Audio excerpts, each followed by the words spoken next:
All work and no play makes Jack a dull boy.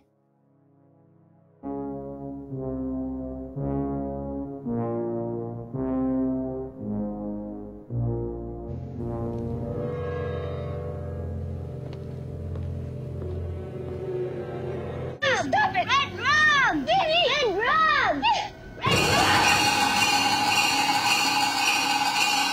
I said, I'm not gonna hurt you. I'm just gonna bash your brains in. I'm gonna bash them right the fuck in. If I were to tell you that a legendary director like Stanley Kubrick would helm a movie based off of a book by the great Stephen King, would you believe that it would be cause for movie fan controversy? Would you believe that it may not be thought of as great? Yeah, I said it. Some of you watching this video right now might be totally agreeing with me, yelling to the heavens that this film is not worthy of the status that it has attained in numerous circles over the years. How it is a tarnished echo of what King originally intended. Interestingly enough, there are those on the other side of the Overlook Hotel that absolutely love this film. It is a shining beacon, you see what I did there, of what a horror film is and how it can transcend barriers. For the most revered horror films such as Psycho, The Texas Chainsaw Massacre, The Exorcist, Halloween, etc., The Shining is probably the most debated out of them all. Enter Stanley Kubrick, who was tasked with bringing this story to life, as he amazingly did with projects such as Dr. Strangelove, 2001, A Clockwork Orange, and many others. The question is, could he make The Shining something that could and should satisfy both sides of fans, or did his efforts freeze up and die, just like Jack did in The Maze? Let's get down to brass tacks. In this Why You Hate video, and by the way, I recently did a Why You Hate the Thing 2011, Alien Romulus, Halloween 2, 2009, and many more. Check them out if you haven't already, or if you need some fun and a good horror discussion, check them out again. It's not going to hurt, I promise. Let's open those neural floodgates. Also, if you would like to personally help me decide on films for new episodes and much more while supporting this channel, join our channel membership program by clicking the join button next to the subscribe button. It's a member perk for our movie fanatics level and higher. You know you're a movie fanatic. We all are. So as I was saying, I'm going to go over reasons why some fans have issues with The Shining, including multiple things that I know will be a strong debate in this community for the lovers of this film and the detractors of it. I will also attempt, if at all possible, to show how some issues might not hold as much weight as they seem. So get ready for some alone time. Don't lose your way in the hedge maze. Tell Tony to mind his own business. Beware of red rum. Make sure to tip Lloyd for all of his years at the bar. And stay away from suspicious chicks in room 237. Here are the reasons why you hate The Shining. Number 1, it's not like it is in the book. This is an issue that comes up time and time again for movie adaptations. It's not the book. It's not the comic book. It's not like the TV show. It's not like the cartoon. And so on and so on and so on until the ends of eternity. It is not in the file. It is not. You son of a bitch! You would think that by now, with all of the remakes, rehashes, reimaginings, etc. of different works, that we as an audience in today's world would be used to how things can be changed when adapted. But no, we don't. The Shining film is very different than King's novel. I can't deny that both versions have some fantastic elements, but for those on one side of the fence or the other, let us know, which do you prefer, if at all? Here are some of the differences. The entirety of the Overlook Hotel is haunted in The Shining, but one room is the one that calls to Danny and also to Jack throughout the story. In the book, this room is room number 217, However, the movie had to change this detail, making it Room 237. This was made at the request of the Timberline Lodge where the movie was filmed, and according to the lodge's website, Kubrick was asked not to depict Room 217, featured in the book, in The Shining because future guests at the lodge might be afraid to stay there. One of the images that was most associated with The Shining, and I agree with this wholeheartedly, is that of the Grady twins, the two girls who appear in the hallway of the Overlook Hotel and one of the other scenes where Danny sees them. These characters are a creation of Kubrick's. They are not actually featured in King's novel. A very interesting thing because so many people feel that this is so closely tied to what they remember most of The Shining. Both versions of The Shining take place at the Overlook Hotel, but the setting has more of a presence in King's novel.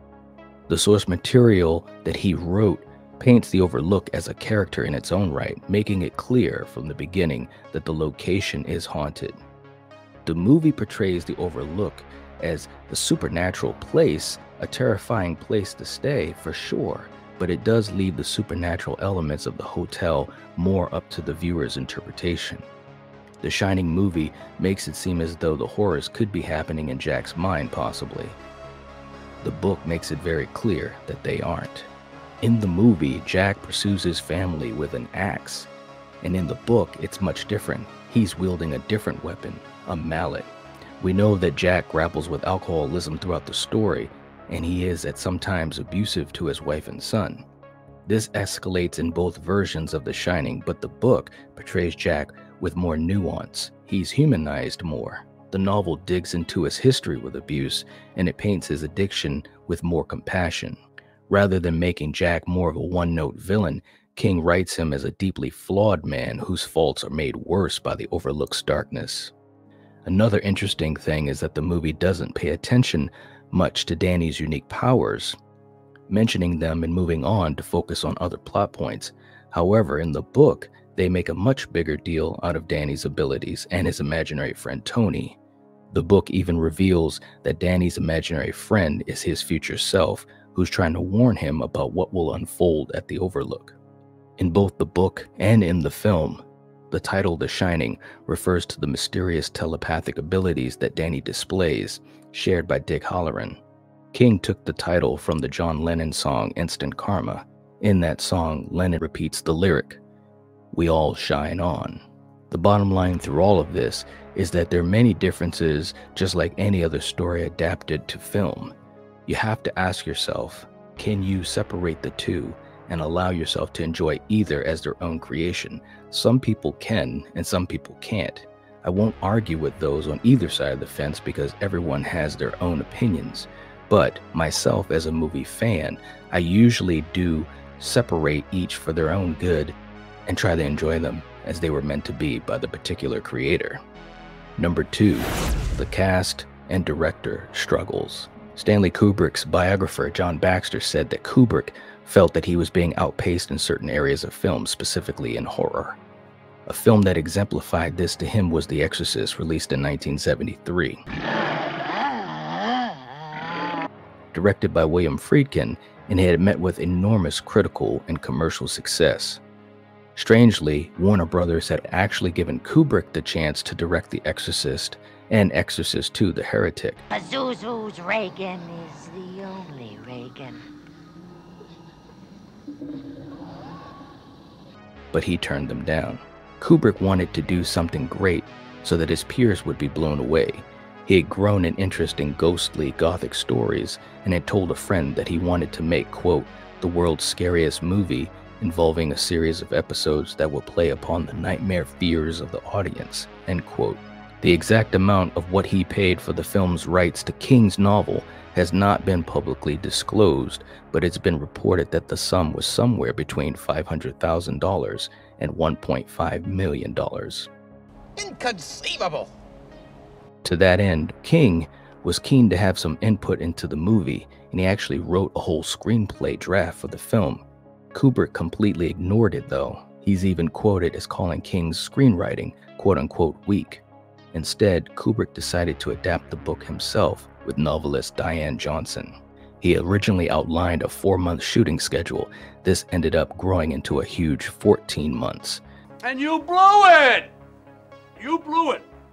For instance, the shot of Jack and groundskeeper Grady in the bathroom is very well known, but it took over 80 takes. Scatman Crothers plays Dick Halloran in the film, and he did a fantastic job. There's a great shot of him in his bedroom where the camera slowly zooms out. Kubrick insisted on 60 takes for that. Crothers became so exasperated that he broke down in tears. And after Jack loses his mind completely, he confronts Wendy in the Colorado lounge, and she hits him with a baseball bat. This scene actually went into the Guinness Book of World Records as the scene that was shot over the most takes. There were 127 in total.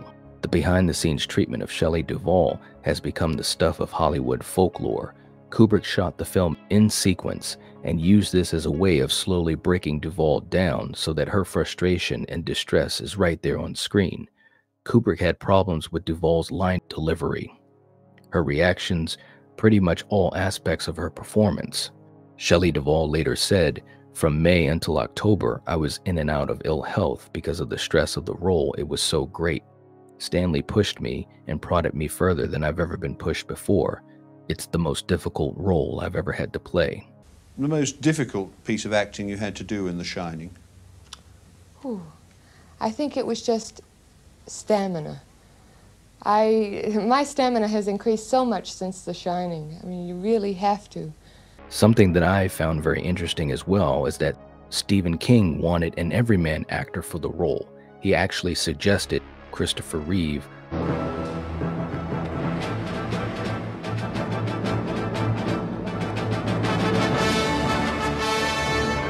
Kubrick, on the other hand, considered Robert De Niro, Robin Williams, and Harrison Ford for Jack.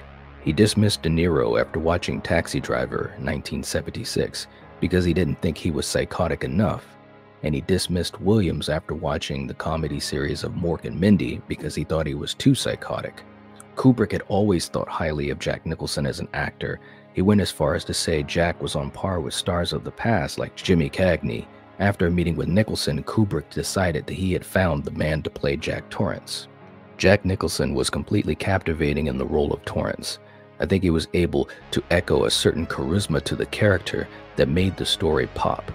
A lesser equipped actor might not have been able to keep viewers engaged through the slow burn. Some of his expressions and just the little flicks in his speech made his scenes very memorable. I know that King and the detractors feel he went over the top at times, or he was too famous to be in this role, but the story of a man slipping into insanity needed an actor of Jack Nicholson's league. The late Shelley Duvall had a charm to her performance that I feel gets overlooked. You truly do believe she was in a state of desperation and terror. Of course, if you constantly had to do dozens of takes every day and was basically bullied, I'm pretty sure you'd be able to convey terror as well. Shout out to Shelley Duvall and all that she endured in order to help create what The Shining is. Number 3. Tone. The Shining is a film showing a descent into madness. With that in mind, there is a sense of slow burn, which for some is not a cup of tea. For those that enjoy character-driven stories, this is a film that is easier to digest. I understand how some audiences, especially young viewers of today, may not be able to appreciate the building dread. It takes patience to sit with his family and see the puzzle pieces being put together. I think that a story that takes time with a character more often than not will allow a viewer to fully absorb what's going on and to be able to have a complete ride that a director intends them to have. Even as a little kid, I felt the tension and the horror in this movie, and it has remained with me decades later. But that's just me though. You might experience a different level of Shining. In order to create a very subtle sense of unease in the audience, Kubrick mapped out a layout for the Overlook Hotel that doesn't actually make sense if you pay close attention. The production design changes frequently, and some of the examples are the hexagonal Overlook carpet is a famous visual in The Shining.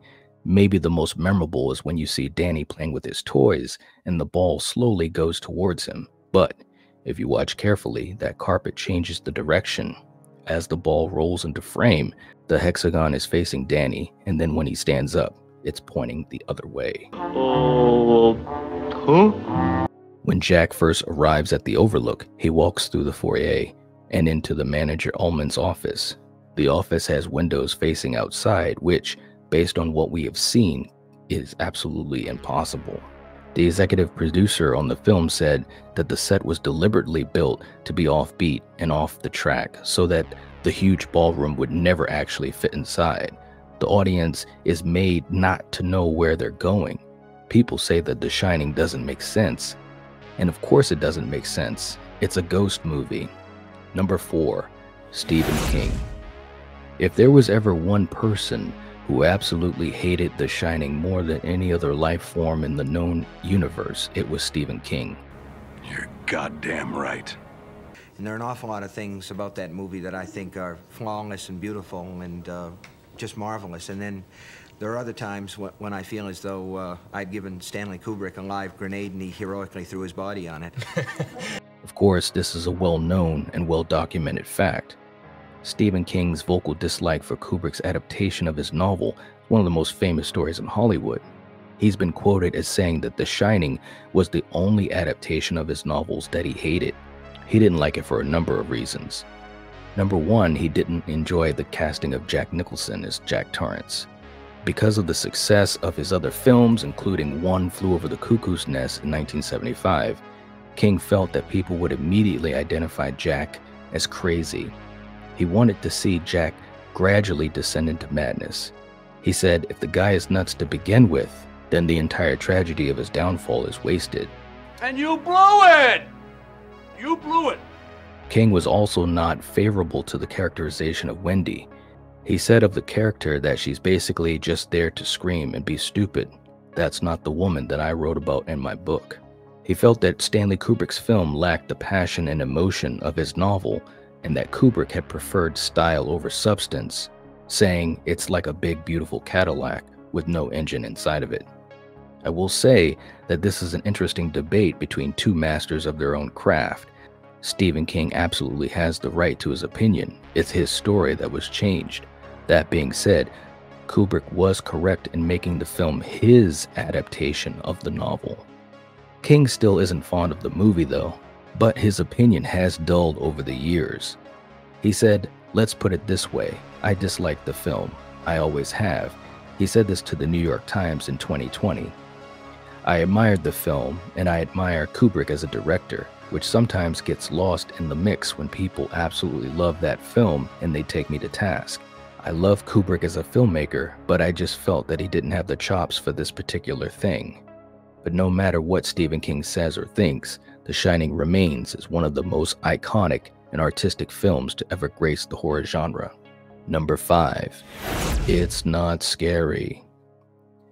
Maybe one of the criticisms I've personally heard the most is that The Shining isn't scary. So I guess, therefore, that means it isn't a good film. Or should I say that makes it not a good horror film? Maybe it doesn't deserve its place among the legendary films. Horror is always calculated by the particular viewer and what they find is scary. I think the idea of a husband and father going mad in an isolated supernatural hotel and then trying to kill his family can be quite horrific and scary. No help is coming, no chance of escape, and tons of questions. I think that's a pretty good equation for a horror film, no matter whether it was in 1980 or in today's landscape. It's just about execution at the end of the day, and I think Kubrick was able to show a lot of great angles to the story. Number 6. Overrated. Despite being celebrated as a Hollywood classic today, The Shining opened to much derision in the US in 1980. Some reviewers of the time, such as Gene Siskel, called the film a crashing disappointment. On this channel over the years, when I've spoken about The Shining, there have always been those that think it is overrated. I suppose this is a familiar conversation that can happen with almost any film that is revered. Popularity breeds criticism. It's just as simple as that. Why is it considered so good? Why do people love it? Why is it one of the best of all time? It's all subjective at the end of the day, and I bet there are many here that have asked those same questions. I don't have specific answers. All I can do is offer some opinions and some facts from over the years. It is what it is, and people will like what they like. At the end of the day, The Shining haunted horror fans like the Overlook in the middle of a blizzard, and we as fans must deal with it in our own way. You have to ask yourself, were the choices that Kubrick made to the story good, or did it betray Stephen King's creation? That is a question only you can answer. As always, this video is not here to make you love The Shining or to hate it. It's simply a discussion to highlight the history and aspects of it, good or bad, with you, the viewer. So what do you think? Are you a fan of The Shining? If so, tell us why. If not, let's discuss why you hate The Shining. If you haven't hit the like button for more content, please do. If you're not subscribed to the Nightwatch Zone, this is the time to do it. Do it and become part of this fantastic movie community where you'll never love and talk about movies the same. If you like this video, check out my other Why You Hate videos and other content here, and I'll see you there. If you're watching this, if you're listening to this, you are the Nightwatch. Peace.